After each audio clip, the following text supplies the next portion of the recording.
Hi, this is Sebastian Braxton, and welcome back to Visual Thinking. Today, we're going to be dealing with something that we call the SWOT analysis. I'm sure that you have been familiar with this, you've seen it before, and it's a very interesting model that is designed to give you a very clearer understanding of a process, a project, distribution, a problem, a person, and even finances. And this was really derived in the 1960s by an individual or consultant at Stanford University. They were researching Fortune 500 companies in the 1960s, and what they discovered was that there was a 35% gap between the company's objectives and actually what was implemented in the actual business. And so they realized that this was not a result of the employees being incompetent, but this was more of a result of the objectives being too ambiguous.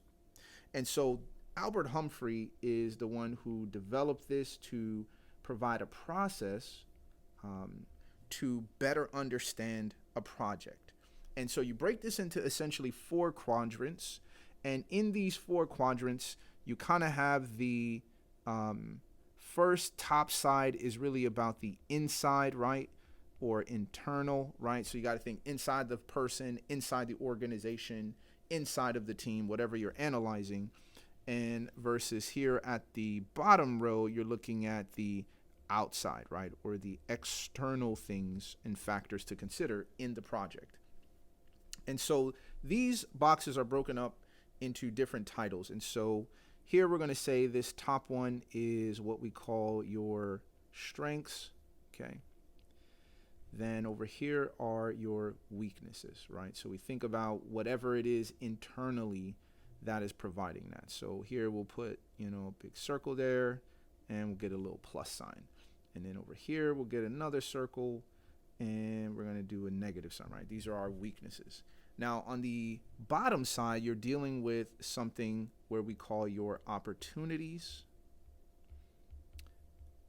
And here on the other side, you have what's called the threats. And of course, these are things that are outside or external. And so when we think about opportunities, right, we think about, making some clouds, and we got our little sun shining, right? The sun's coming out from the cloud, and these become our opportunities.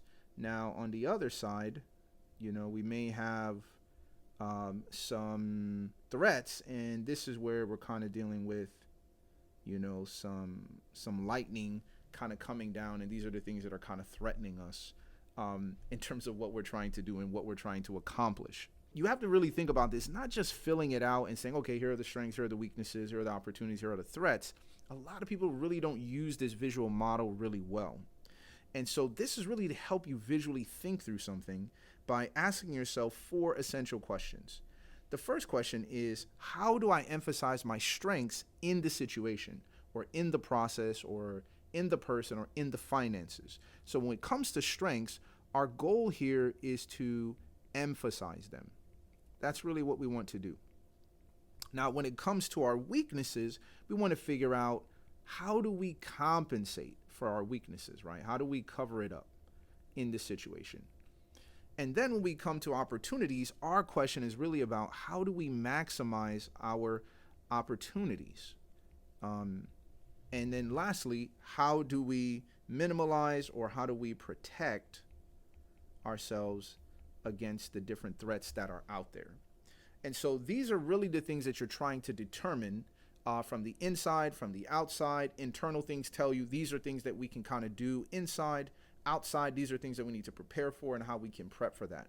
Now, this is also something you can do as a competitive analysis, right? So let's say you're running a company or a business and you're thinking, how do I understand my competition? You can definitely put this as a part of your competitive analysis. What are the strengths of your competition? What are their weaknesses?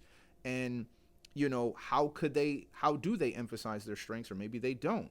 Or weaknesses that they're not compensating for could be an opportunity for you to exploit the market, or how to maximize the clear opportunities of an underserved market, or to protect yourself against various threats that may be out there, like economically shifting, or like we saw in the pandemic, people were essentially moving towards digital and online. Now, some keys to managing this, I just want to give you 4 keys.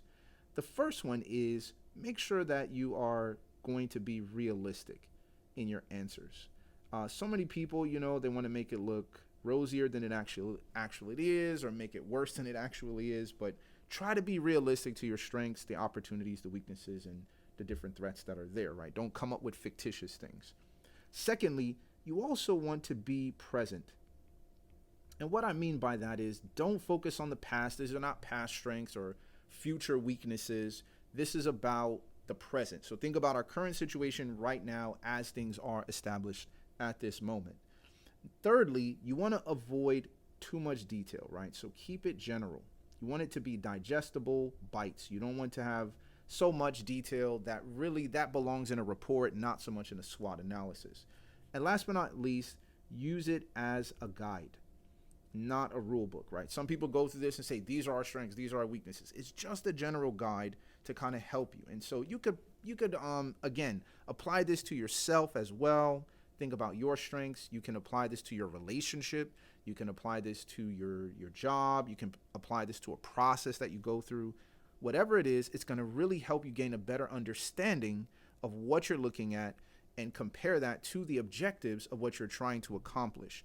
And that's really what's driving where these 4 factors are. What are the strengths we have to reach that objective? Where are we weak in reaching that objective? What are our opportunities and how can we maximize them? And what are the threats that may come to prevent us from reaching our objectives? And how do we protect ourselves against it? This is really going to help you to make a better decision as you move forward. And so thank you guys for joining me for this episode of Visual Thinking.